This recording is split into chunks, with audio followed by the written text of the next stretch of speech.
श्री स्वामी समर्थ. स्वामी भक्तांनो, मंदिरात जाणाऱ्या व्यक्तींच्या जीवनात अनेक लाभ होतात. प्रतिदिन पूजा केल्याने मिळतात हे लाभ. दररोज मंदिरात जाण्याने व्यक्तीच्या जीवनात अनेक आमूलाग्र बदल होतात. मंदिरात जाण्याचे नव्हे तर अनेक लाभ आहेत. तसेच दररोज पूजा केल्याने व्यक्तीला हे लाभ मिळतात. अनेकदा असे पाहण्यात आले की लोक दररोज मंदिरात जाणे पसंत करतात. काही जण आपल्या मनाला शांत करण्यासाठी तर काही देवांची पूजा करण्यासाठी जातात. लक्षात घ्या, मंदिर याचा अर्थ असा होतो मनापासून दूर असलेले स्थान. अशा वेळी काही वेळ डोळे बंद करून मौन पाळणे अत्यंत लाभदायक ठरते.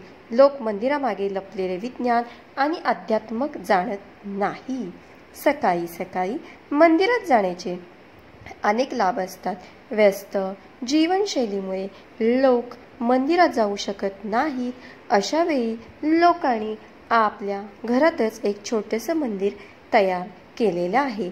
बहुतांश लोक देवाला 8व्या व्यक्ती पूजा पाठ देखील याच छोट्या मंदिरात करतात. घरात मंदिर असणे अत्यंत शुभ असते. यामुळे आपण सकारात्मक ऊर्जेने भरलेले राहतो. मंदिरामुळे केवळ आध्यात्मिक लाभच नाही तर हे आरोग्यासाठीही अत्यंत फायदेशीर आहे. अनेक लोकांना या लाभाबद्दल माहिती नसते, पण मंदिरात जाण्यामुळे एक नव्हे तर अनेक फायदे होतात. व्हिडिओमध्ये पुढे जाण्याआधी जर तुम्हाला वाटत असेल की स्वामींचा आशीर्वाद तुमच्यावर सदैव राहावा म्हणून व्हिडिओला एक लाईक नक्की करा आणि चॅनेलवरती नवीन असाल तर चॅनेलला सबस्क्राईब करा आणि कमेंटमध्ये श्री स्वामी समर्थ नक्कीच लिहा. जर आपण दररोज मंदिरात जात असाल तर आपल्या जीवनात येणाऱ्या अशा घटनांपासून वाचू शकता ज्या अचानक घडतात, जसे की अपघात, हत्या, आत्महत्या यासारखी नकारात्मकता तुमच्या आयुष्यातून दूर राहील. मंदिरात जाणाऱ्या व्यक्तींच्या मनात भरपूर सकारात्मकता आणि आध्यात्मिक बळ असते, ज्यामुळे त्यांच्याजवळ नकारात्मक ऊर्जा येत नाही. भूत, पिशाच किंवा प्रेत यासारख्या नकारात्मक ऊर्जा जवळ देखील येत नाही. मंदिरात जाणारा व्यक्ती निर्भय जीवन जगतो. जर आपण दररोज मंदिरात जात असाल तर कोणत्याही प्रकारच्या ग्रह आणि नक्षत्राचा वाईट प्रभाव आपल्यावर होत नाही. ग्रहबांधापासून आपण मुक्त राहतो. मंगळदोष, शनी किंवा इतर कोणत्याही ग्रहाची बांधा, 7.5 किंवा राहूची महादशा सुरू असेल तर घाबरण्याची गरज नाही. मंदिरात जाऊन आपण मंदिराचे नियम पाळावा. व्रत, उपवास आणि पूजा पाठावर विश्वास ठेवा. विचारपूर्वक आहार विहार करता तर आपल्याला कोणत्याही प्रकारचा रोग किंवा आजार होणार नाही. मंदिरात जाऊन मनात विश्वास आणि आत्मबळ निर्माण होते, ज्यामुळे मनात कोणतीही प्रकारचे दुःख किंवा शोक राहत नाही. व्यक्ती सर्व परिस्थितीत संभाव्य ठेवतो. संभाव्य म्हणजे ना तर भावना ओघत वाहतो ना कठोर होतो. प्रत्येक परिस्थिती त्यांच्यासाठी सामान्य असते. मंदिरात गेल्याने व्यक्तीत योग्य अयोग्य यांची समज उत्पन्न होते. तो कोणत्याही प्रकारचा फालतू भांडणात अडकत नाही. असे रस्त्यावर पडलेले दगड किंवा खड्डे पाहून आपण गाडी सावधगिरीने पुढे नेतो. त्याचप्रमाणे व्यक्ती आपले जीवन समजूतदारपणे खड्ड्यांपासून वाचवतो. मंदिरात जाणाऱ्या व्यक्तींचे कोणतेही शत्रू वाईट विद्या वापरून काहीही बिघडू शकत नाही. अनेक व्यक्ती आपल्या कृती किंवा वर्तनाने लोकांना नाराज करतात. यामुळे त्यांचे शत्रू वाढतात. दुर्बल शत्रू नेहमी समोरून लढत नाही तर पाठीमागून असे काही करत असतात जे अंधश्रद्धेच्या श्रेणीत येते. मंदिरात जाणाऱ्या लोकांना याचा काहीही फरक पडत नाही. मंदिरात जाणाऱ्या व्यक्तींच्या जीवनात कधी असे संकट येत नाही की तो कर्जात बुडेल. थोडं कर्ज असेल तर काही हरकत नाही. कर्ज देखील विचारपूर्वक घेतले जावे आणि जर ते जास्त असेल तर त्यांच्या परतफेडीचे मार्ग निश्चितच मंदिरातून मिळतात. मनात मंदिरावर विश्वास असेल तर या अडचणीतून व्यक्ती मुक्त होतो. आपण बेरोजगार असाल किंवा आपला व्यवसाय चालत नसेल तर निश्चितच आपण दररोज मंदिरात जावे. आपल्याला लवकर यश प्राप्त होईल. तथापि मंदिरात जाऊन प्रार्थना पूजापाठ करतो त्यांच्याजवळ ही समस्या राहत नाही. जर असे काही असेल तरी देखील तो मनावर ताण न घेता कर्म करत राहतो आणि यशस्वी नक्कीच होतो.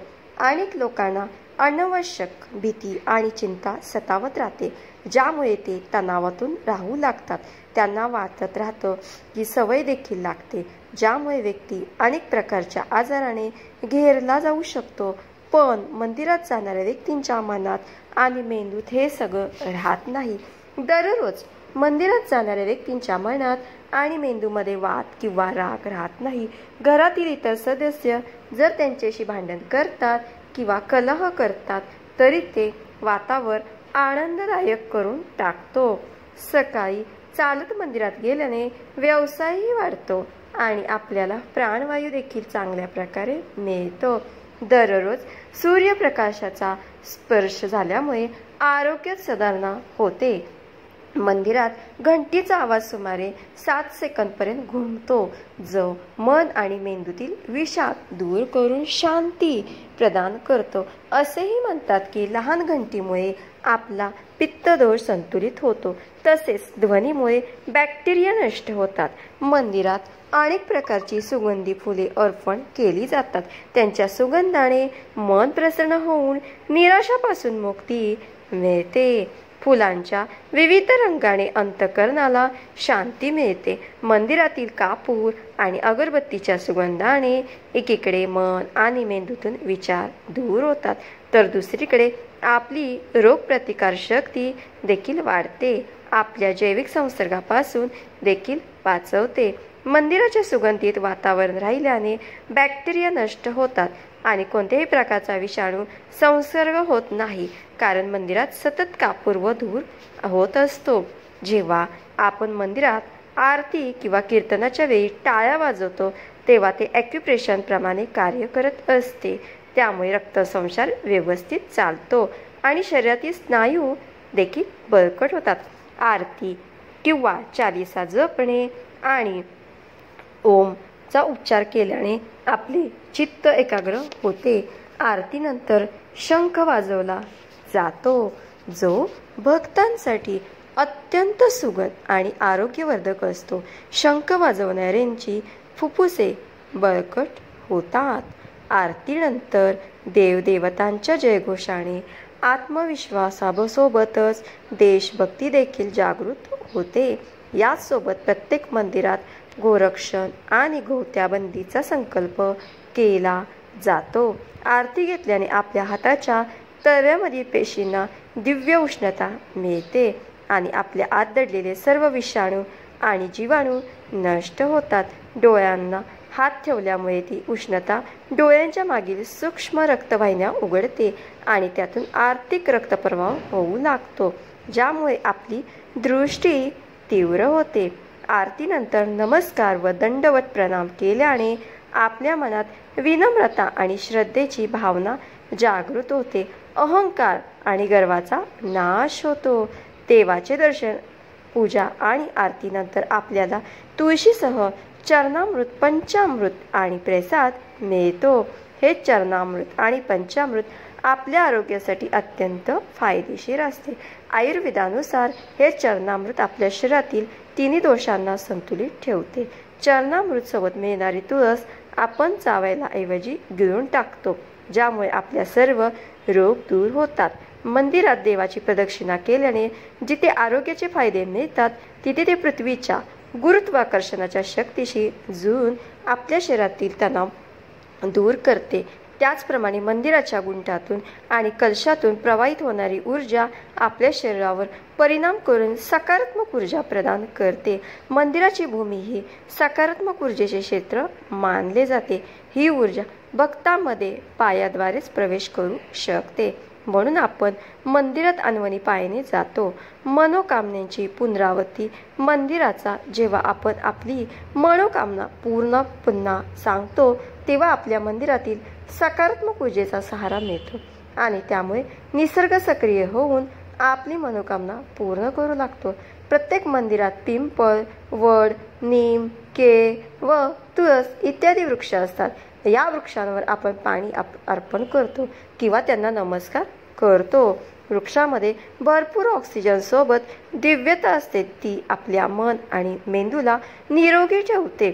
आपल्या मनात शांती निर्माण होते. मंदिरात दिलेल्या दानांचे लाभ असतात. दान केल्याने आपल्यातला कंजूसपणा राहत नाही आणि आपण गोष्टीप्रती आसक्ती बाळगत नाही. त्याचप्रमाणे आपले सामाजिक कर्तव्यही पार पाडले जाते. मंदिरात गेल्याने आपल्या सामाजिक प्रतिष्ठेत वाढ होते आणि ओळखीही वाढतात. मंदिरात गेल्याने आपल्याला पंचांग आणि तीज सणाविषयीच माहिती देखील मिळते. मंदिरात गेल्याने धार्मिक ज्ञान देखील वाढते, कारण तिथे गीता, वेद, उपनिषद इत्यादीबद्दलची माहिती मिळत राहते. मंदिरात व्यक्ती हात जोडून उभा राहतो. हात जोडलेला जिथे आपल्या फुफ्फुसांना आणि हृदयाला फायदा होतो, तिथेच यामुळे प्रतिकारशक्तीचाही विकास होतो. असं म्हणतात की तळव्यामध्ये आणि बोटांमध्ये असलेल्या त्या बिंदूवर ताप पडतो, जे शरीरातील अनेक इतर अवयवांशी जोडलेले असतात. त्यामुळे या अवयवामध्ये ऊर्जेचा संचार होतो.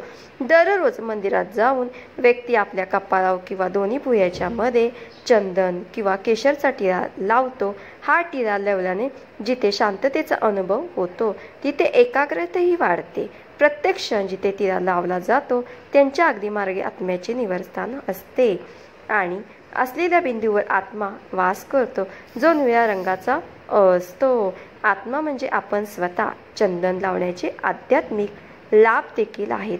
प्रार्थनेमध्ये शक्ती असते. प्रार्थना करणारे व्यक्ती मंदिराच्या ईश्वर माध्यमाशी जोडून आपली गोष्ट ईश्वर किंवा देवशक्तीपर्यंत पोचवू शकतो. देवता ऐकणारे आणि पाहणारे असतात. दररोज केली जाणारी प्रार्थना देवतांवर प्रभाव टाकू लागते. मानसिक किंवा वाचिक प्रार्थनेचे आवाज आकाशात जातो तर लवकरच ऐकून होतो. प्रार्थनेचा दुसरा पैलू म्हणजे प्रार्थना केल्याने मनात विश्वास आणि सकारात्मकता भावना जागृत होतात, ज्या जीवनाच्या विकासासाठी आणि यशासाठी अत्यंत आवश्यक असतात. पूजा ही एक रासायनिक प्रक्रिया आहे. त्यामुळे मंदिराच्या आतल्या वातावरणाची pH व्हॅल्यू द्रव मोजण्याची एक कमी होते, ज्यामुळे व्यक्तींच्या वर परिणाम होतो. एक प्रक्रिया आहे जी शरीरातील रसायनशास्त्र बदलते. ही प्रक्रिया रोग बरे करण्यात सहाय्यक ठरते. औषधाद्वारे देखील हाच परिणाम घडवून आणला जातो, जो मंदिरात गेल्याने होतो. मंदिरात प्रवेश करण्यापूर्वी शरीर आणि इंद्रियांना पाण्याने शुद्ध करून आचमन करणे आवश्यक असते. या शुद्धीकरणाच्या प्रक्रियेला आचमन म्हणतात. आचमन करण्यापूर्वी बोट एकत्र करून एकाग्रचित्तेने म्हणजे एकत्र करून पवित्र जलाने शुद्ध न करता 3 वेळा आचमन केल्याने महान फळ मिळते. आचमन नेहमी 3 वेळा करावे. आचमनामुळे मन आणि शरीर शुद्ध होते. मंदिरावर शिखरे असतात. शिखराच्या आतील पृष्ठभागावर आपटून ऊर्जा तरंग आणि ध्वनी तरंग व्यक्तीवर पडतात. या परिवर्तनाने किरण तरंगा मानव शरीराचे कंपन टिकून ठेवण्यात सहाय्यक ठरते. हळूहळू मंदिराच्या आतल्या वातावरणाची सुसंगत होत जाते. अशा प्रकारे मनुष्य अपरिमित सुखाचा अनुभव घेतो. जुनी मंदिरे हे सर्व पृथ्वीवरील सकारात्मक ऊर्जेचे केंद्र आहेत. स्वामी भक्तांनो, व्हिडिओ आवडल्यास नक्कीच चॅनेलला लाईक करा आणि तुमच्या प्रियजनांना पाठवा. धन्यवाद.